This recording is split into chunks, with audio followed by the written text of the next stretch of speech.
Hey everybody, welcome back to chapter 3 of Victoria Marmot and the Meddling Goddess. When last we left our hero, she had just gotten kicked out of chemistry class and had been, one of her fellow students had offered to accompany her to the principal's office.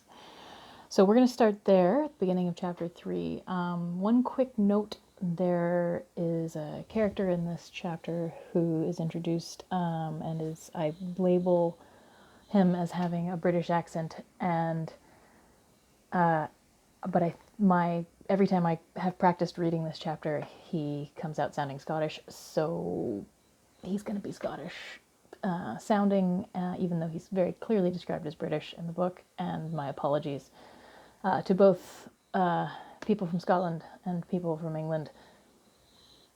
What are you going to do? I did not, even in my head, I hear him as British when I read him, but when I perform him out loud, he comes out as Scottish. So that's just what we're going to roll with. In these trying times, I don't have enough time to rehearse repeatedly to try to make him British. Although now that I've said all that, watch me just like accidentally come out with him as a standard with a standard English accent. We'll see. We'll see what happens.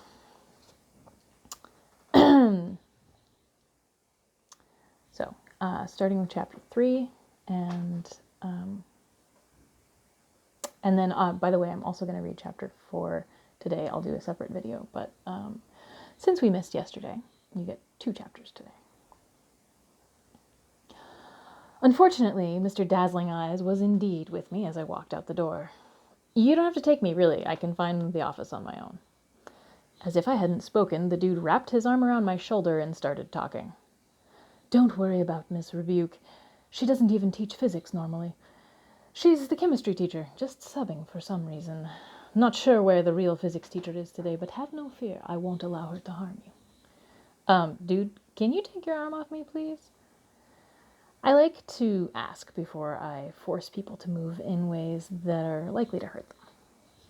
Of course, my dear. How terribly forward of me.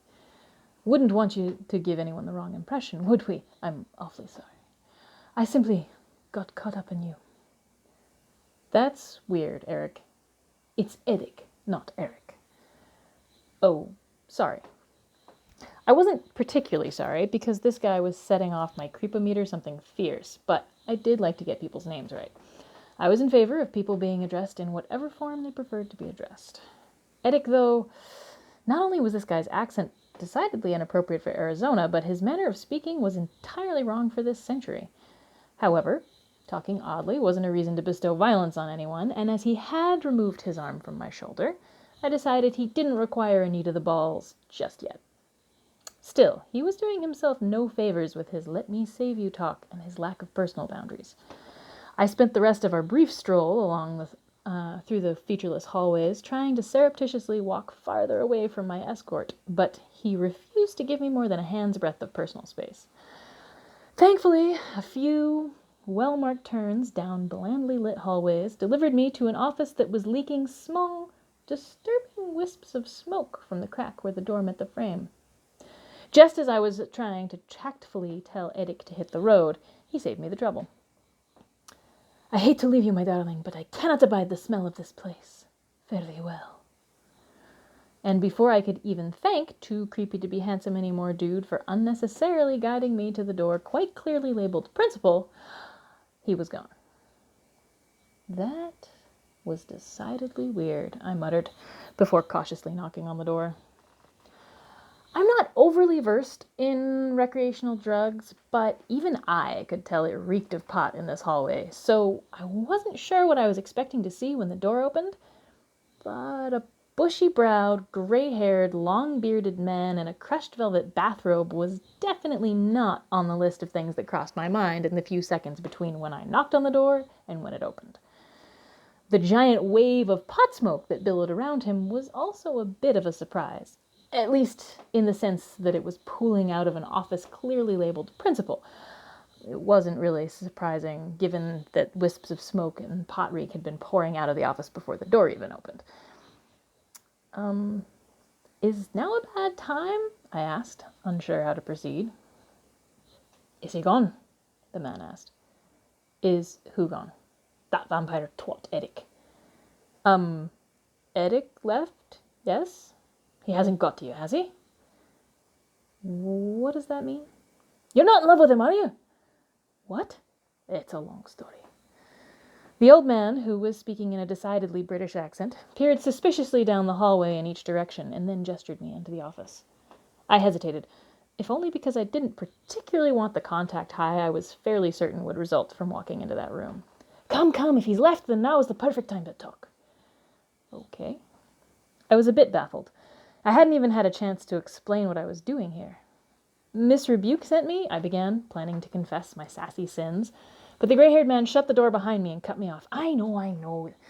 Not sure what's got her knickers in a bunch today. I suppose she's miserable for substituting of physics again, but Miss Squirrel's still unwell.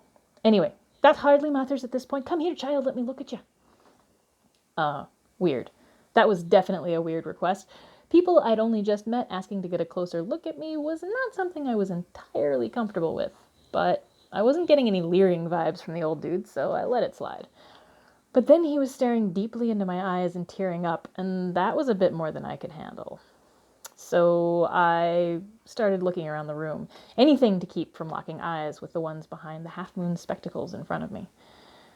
The room was still smoky, but underneath the smoke it reminded me of an old cat lady's living room, minus the cats, plus a couple of very large lizards. I was just about to ask the origins of the 6-foot-long iguana that lay along the back of a red velvet wingback chair, when my thoughts were completely derailed.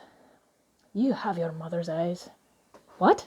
I almost shouted, my eyes snapping back to the grey ones in front of me. Your mother, Tenzin. You have her eyes. You knew my mother? Yes, of course. Didn't you know? Mister, I don't even know who you are. It was true.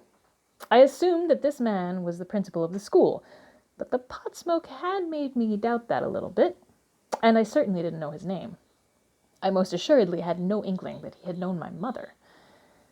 Didn't your parents tell you about me? Professor Bumblebee? I taught them both. What? I sat down in the red velvet wingback, despite the hissing of the iguana. Your parents both studied with me, didn't they tell you? Surely you've wondered how they learned it all. Learned what? My father was an English professor and my mother was a professional triathlete. I wasn't aware they'd even studied the same subjects. My tone was probably bordering on insolence, but I couldn't help it. Between crazy ladies in the woods telling me my parents hadn't died the way I thought they had, and this guy revealing he was an old family friend, I just didn't have enough energy left to stay polite. Well, let's see, where to begin? What do you know exactly? About what, Mr. Bumblebee? Oh, call me Albert. Okay, Albert. I would have asked why I was supposed to call my school principal by his first name, but a knock on the door stopped the words in my throat. I was so desperate to have a conversation that wasn't emotionally draining that I almost hoped it was Edic come to escort me unnecessarily to my next class. It wasn't. Albert opened his office door to reveal another student who looked about my age. He was slightly taller than me and had long black hair pulled into a ponytail to reveal high cheekbones, startlingly amber eyes, and skin about the same shade as mine. For some reason, I couldn't take my eyes off him. Mr. Topaz sent me to get the new student? His voice was deep and quiet, far more alluring than it had any right to be. I shook myself and turned to Mr. Bumblebee. Oh, yes, I suppose she should go to classes anyway. He turned his half-moon spectacles in my direction, then, Do come back, dear. We have much to discuss. I nodded, numbly, and then stepped out the door and stood awkwardly next to the student who had come to retrieve me. Hi?